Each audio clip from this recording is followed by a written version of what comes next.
Ce journal vous est offert par le FPI, Fonds de promotion de l'industrie, votre partenaire privilégié pour la réussite de vos projets.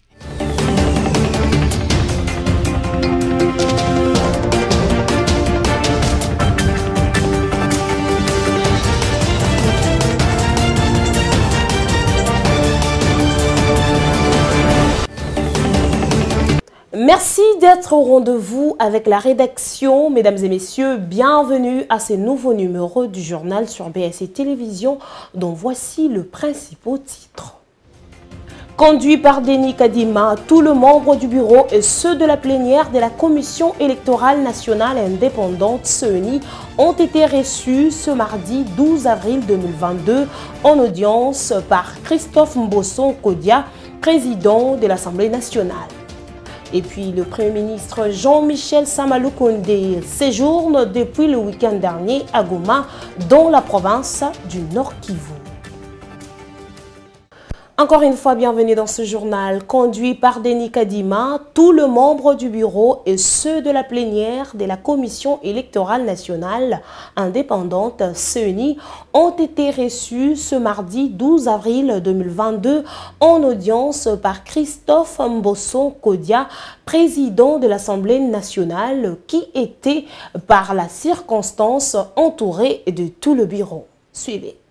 Nous avons effectivement déposé auprès du président Mbosso et son bureau le rapport annuel qui va du 1er avril 2021 au 31 mars 2022. Et en fait, si nous présentons un rapport sur une durée plus longue que notre propre séjour à la CENI, c'est lié au fait qu'il y a la continuité du service. L'équipe qui est partie a travaillé durant la plus grande partie de cette période de notre rapport. Et nous, on est venu à la fin du mois d'octobre jusqu'au 31 mars. C'est ainsi que vous avez un rapport. Ça se fait selon le principe de la continuité du service. Ce que vous pouvez retenir, c'est que nous faisons une description des activités menées et une analyse des résultats obtenus. Évidemment, en expliquant le contexte dans lequel nous avons travaillé et le contexte général du pays sur le plan politique, sur le plan électoral. Nous touchons aussi à ça. Et bien sûr, nous fondons aussi la chose sur notre stratégie, une stratégie que nous avons mise en place aussitôt que nous avons commencé, qui décrit notre vision, nos valeurs, les axes stratégiques, etc.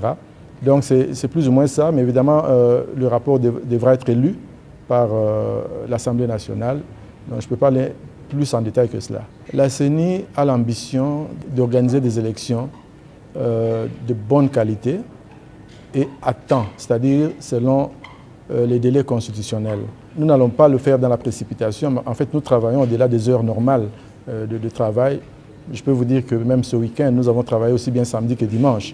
Donc ce n'est pas la précipitation, mais c'est plutôt l'assiduité qui caractérise notre travail, en dépit du fait que nous avons été, cette CENI a été mise en place avec 28 mois de retard. Et alors nous travaillons d'arrache-pied pour que les élections aient lieu à temps et des élections crédibles. À la population, c'est ce que j'ai dit, je les encourage, j'encourage notre population à s'approprier ce processus électoral parce que la CENI, à elle seule, n'aurait même pas besoin d'organiser des élections. Nous voulons que notre population vienne participer à toutes les étapes du processus électoral. Bientôt, là, nous allons commencer l'inscription des électeurs.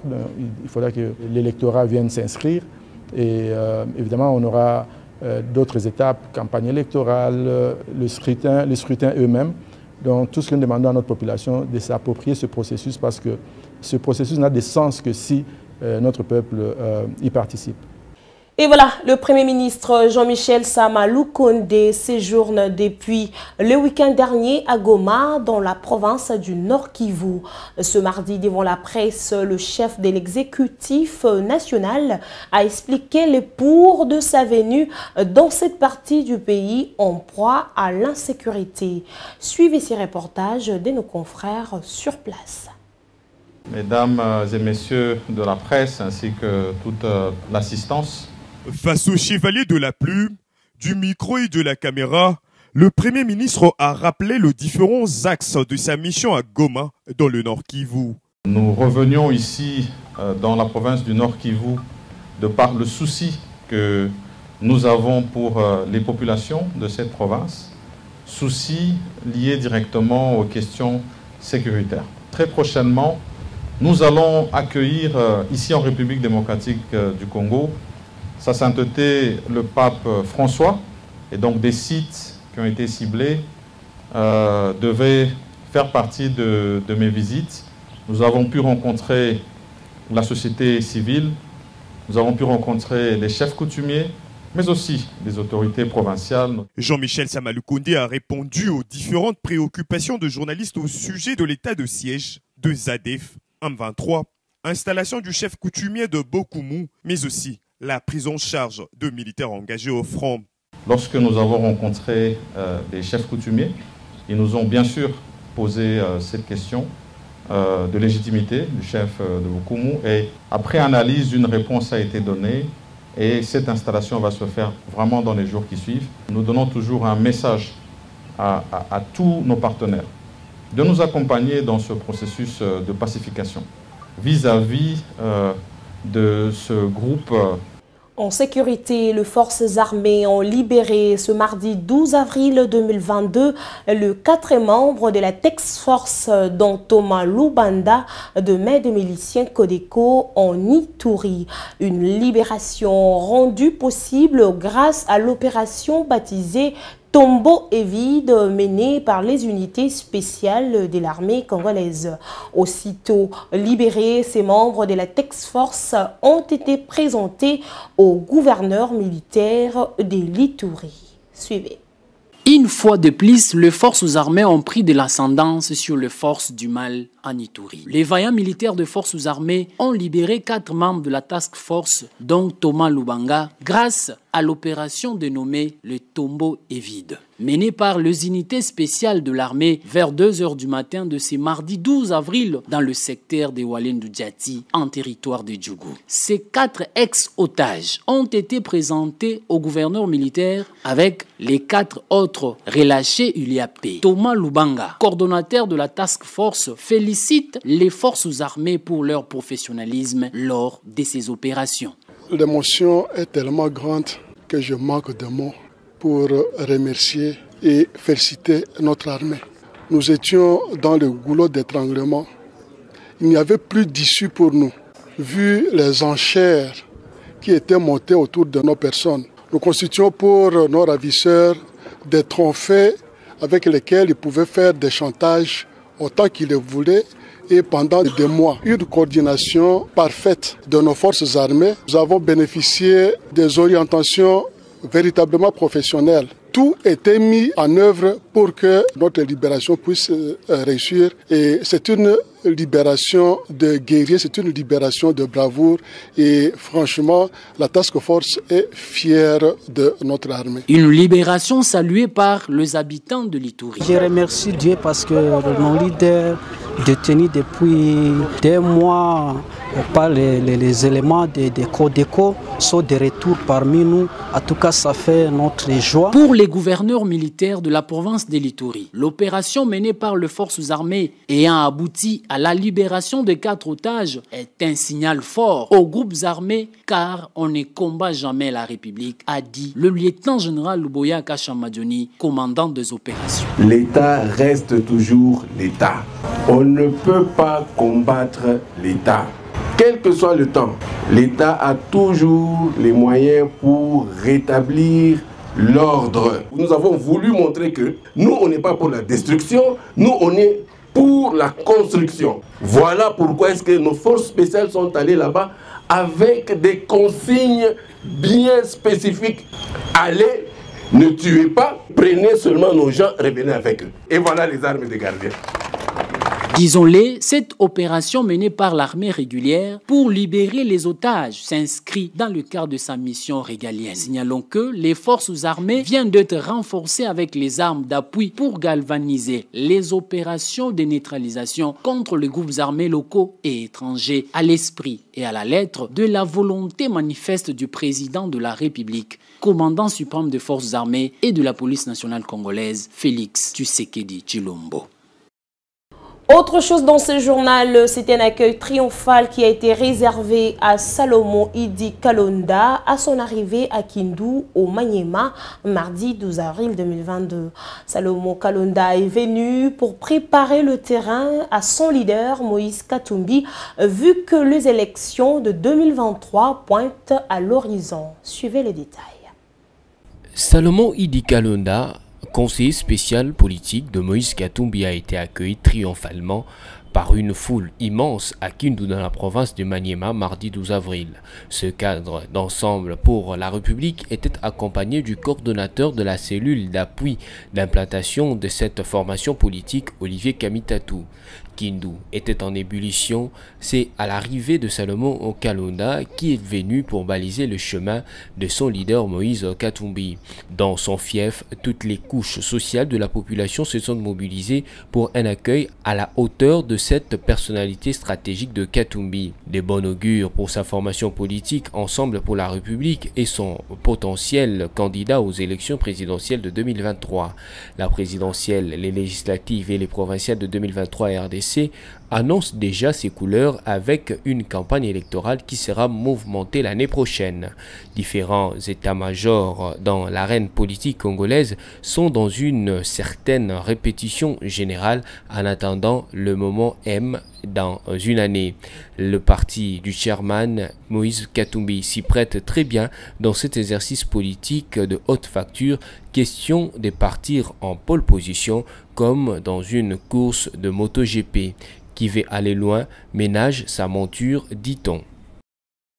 Poursuivons ce journal, le lieutenant-général Louboyan Kachama Johnny, gouverneur militaire et commandant des opérations en Ituri, en mission d'inspection des troupes et des commandements au sud du territoire d'Irumu et Djungu, a appelé les éléments de la force navale à la discipline et au respect du droit international humanitaire. C'était au cours d'une causerie morale tenue à l'état-major 332 bases navales Kasseni. Suivez.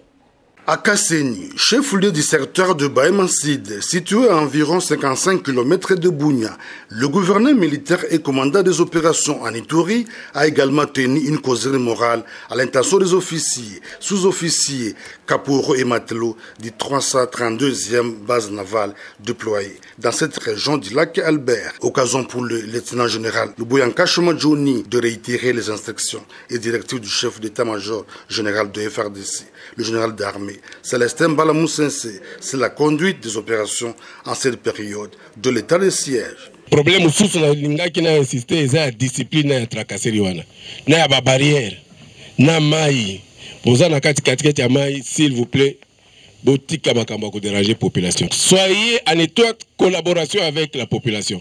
Boto na bango, bo aider bango pour que bazala ba camarade na bino, bazala ba pembeni na bino parce que ceux qui baza pembeni na bino bakopesa bino information nyonso bolingi. Mais ceux qui bozo nyoko la bango bakende pas ennemi bakopesa information na bino et pas ennemi.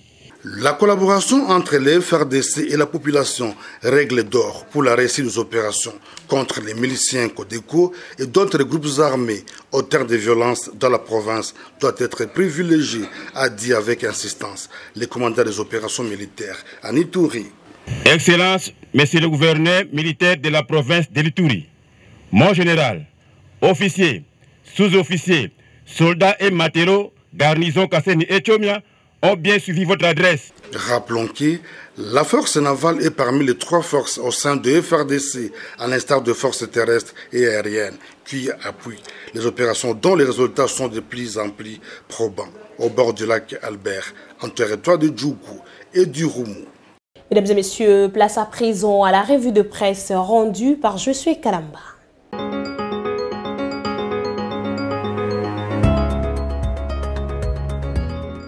Bienvenue à la revue de presse de ce jour, mesdames, messieurs. Commençons par l'agence congolaise de presse qui écrit: le président Félix Tshisekedi prend part au sommet de la Troïka de la SADC. Le président de la République Félix Antoine Tshisekedi Tshilombo a pris part mardi et par visioconférence à une réunion extraordinaire du sommet de la Troïka de la communauté de développement des États d'Afrique australe SADC, élargie à la mission de la SADC au Mozambique. Au cours des assises, les chefs d'État et de gouvernement de la SADC ont examiné le rapport d'activité ainsi que le budget indiquant. 4 temps forts ont marqué le déroulement de cette rencontre, à savoir les discours d'introduction et la lecture du communiqué final par le secrétaire exécutif de la SADC, le discours d'ouverture du président en exercice Lazarus Chakwera et celui de clôture par le président de la Troïka, le Sud-Africain Cyril Ramaphosa.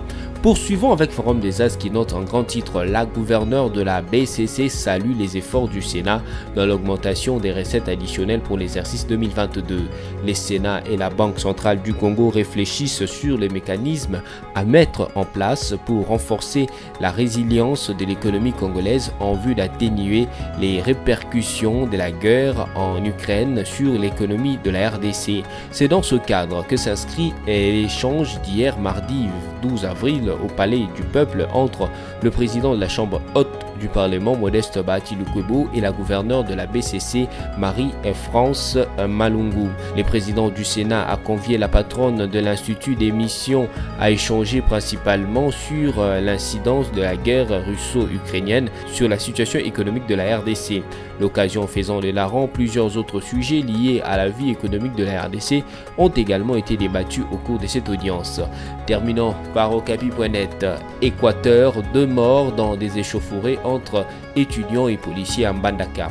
Un étudiant et un commandant de la police nationale congolaise sont morts mardi 12 avril à la suite des échauffourées qui ont opposé les étudiants de l'université de Mbandaka aux policiers. Les manifestants venus de plusieurs établissements universitaires revendiquaient la baisse des frais académiques. Des témoins affirment que l'étudiant tué à Mbandaka était abattu à bout portant par un policier d'unité mobile d'intervention de la ville de Mbandaka. La victime était pourchassée avec ses camarades. Elle a trouvé refuge dans une parcelle de la ville.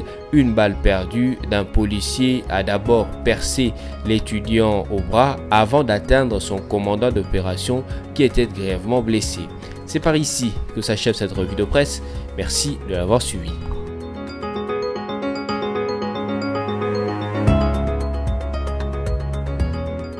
C'était là la revue de presse rendue par Josué Kalamba. Si vous avez pris en cours de diffusion, voici le rappel de principaux titres.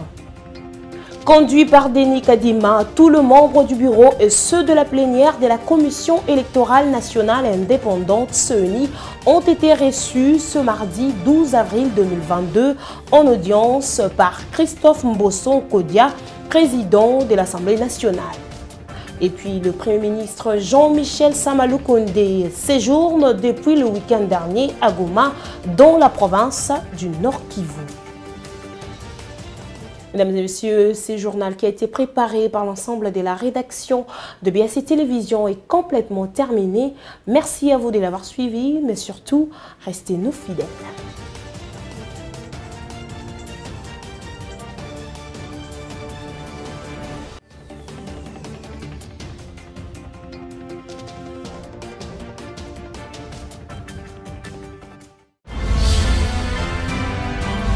Ce journal vous a été offert par le FPI, Fonds des promotions de l'industrie, votre partenaire privilégié pour la réussite de vos projets.